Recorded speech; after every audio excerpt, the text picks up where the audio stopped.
Mic test 1.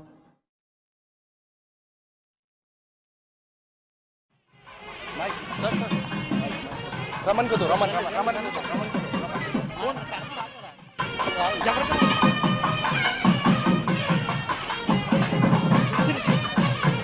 Mic పెట్టాలా ఎందుకు ఇప్పుడు? ఏయ్ బాబు.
కందుల దుర్గేశం గారు, సహచర మంత్రివర్గ సభ్యులు ఆనం రామనారాయణ రెడ్డి గారు, గౌరవ పార్లమెంట్ సభ్యులు శివనాథ్ గారు, గౌరవ శాసన మండలి సభ్యురాలు అనురాధ గారు, గౌరవ శాసనసభ్యులు బోండా ఉమామహేశ్వరరావు గారు, గద్దె రామ్మోహన్ గారు, ఈరోజు వివిధ సంస్థలకు సంబంధించినటువంటి చైర్మన్ అయినటువంటి గుమ్మడి గోపాలకృష్ణ గారు, తేజస్వి గారు, గంగులయ్య గారు, విక్రమ్ కుమార్ గారు, దినకర్ గారు, శ్రీదేవి గారు, ప్రిన్సిపల్ సెక్రటరీ అజయ్ జైన్ గారు, ఎండోమెంట్ సెక్రటరీ హరి జవహర్ లాల్ గారు, ఈరోజు మనలందరికీ కూడా చాలా స్పష్టంగా అర్థమయ్యే విధంగా పంచాంగ శ్రవణ చేసినటువంటి మాడుగుల నాగపణి శర్మ గారు, నాకు ఇప్పుడే కాదు మొదటి నుంచి కూడా ఆయనంటే ఒక నమ్మకం. ఆయన ఎప్పుడు కూడా చాలా అనర్గళంగా ఏది మాట్లాడాలన్నా భగవంతుడు ఆయనకు ఆ చాతుర్యాన్ని ఇచ్చాడు. అందుకే నేను హైదరాబాద్లో హైటెక్ సిటీ పక్కన ఆయన్ని పీఠం పెట్టడానికి ల్యాండ్ ఇచ్చాను. ఈరోజు బ్రహ్మాండంగా చేస్తూ ముందుకు పోతున్నారు. ఇటీవల కాలంలో పద్మశ్రీ అవార్డు కూడా వచ్చింది. ఈరోజు మీ అందరికీ ఉగాది పండుగ సందర్భంగా శుభాకాంక్షలు. ఇప్పుడే నాగపణి శర్మ గారు మాట్లాడారు. పరాభవ నామ సంవత్సరం అన్ని విధాలా బాగుంటుందని వారు చెప్పడం జరిగింది.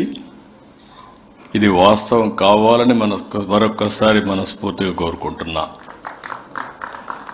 2 రాష్ట్రాల్లో ఉండే తెలుగు ప్రజలకి, దేశం మొత్తం ఉండే వివిధ రాష్ట్రాల్లో ఉండే తెలుగు ప్రజలకి, ప్రపంచవ్యాప్తంగా ఉండే తెలుగు వారందరికీ ఉగాది శుభాకాంక్షలు.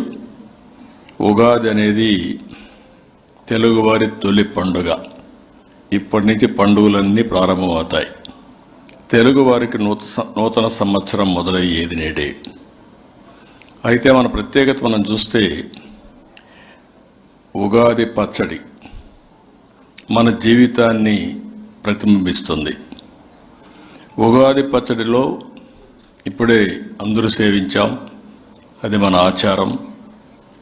ఇందులో చూసి తీపు, పులుపు, ఉప్పు, కారం, చేదు, వగరు అనే రుచులు ఉన్నట్లే మన జీవితాల్లో కూడా కష్ట సుఖాలు ఉంటాయి.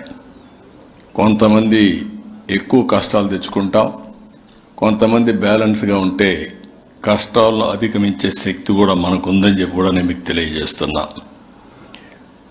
తెలుగు సంవత్సరాలు 60 ఉంటే ఒక్కో ఏడాదికి ఒక్కొక్క పేరుంది. ఈ ఏడాది పేరే పరాభవనామ సంవత్సరం. అదే మరి మనందరం గుర్తుపెట్టుకోవాల్సింది, ఉగాది పచ్చడి ఎంత ఇష్టంగా తింటామో అదే సందర్భంలో పంచాంగ శ్రవణం కూడా అంతే ఇష్టంగా వింటాం. అందరం కూడా కోరుకున్నది ఒకటే, ఈ సంవత్సరం నాకు అంతా మంచి జరగాలి, నేను మా కుటుంబం బాగుండాలి అని మనం అందరం కోరుకుంటాం. అదే సమయంలో ఉగాది అనేది ఒక ప్రత్యేకత. అందుకే ప్రభుత్వం కూడా తెలుగు వారి పండుగని గౌరవించుకునే విధంగా అధికారికంగా అఫీషియల్గా జరుపుకునే ఏకైక పండుగ ఉగాది పండుగ అని చెప్పి కూడా నేను మీకు తెలియజేస్తున్నా. అక్కడ అన్ని పండుగలు జరుపుకున్నా అది కుటుంబంలో జరుపుకుంటాం. ఇది అందరం కలిసి ఒకసారి చిన్నప్పటి నేను చూశాను. ఆ రోజు ఉగాది జరుపుకొని సాయంత్రం అంతే పంచాంగ శ్రవణం చేసి అది విన్న తర్వాత మనం ఈ సంవత్సరానికి ఏ విధంగా ప్రిపేర్ కావాలనో ప్రిపేర్ అయ్యి ముందుకు పోయే సంస్కారం అంది. అలాంటి సంస్కృతి ఈ సంవత్సరం దగ్గర కళారత్న అవార్డులు 38 మందికి,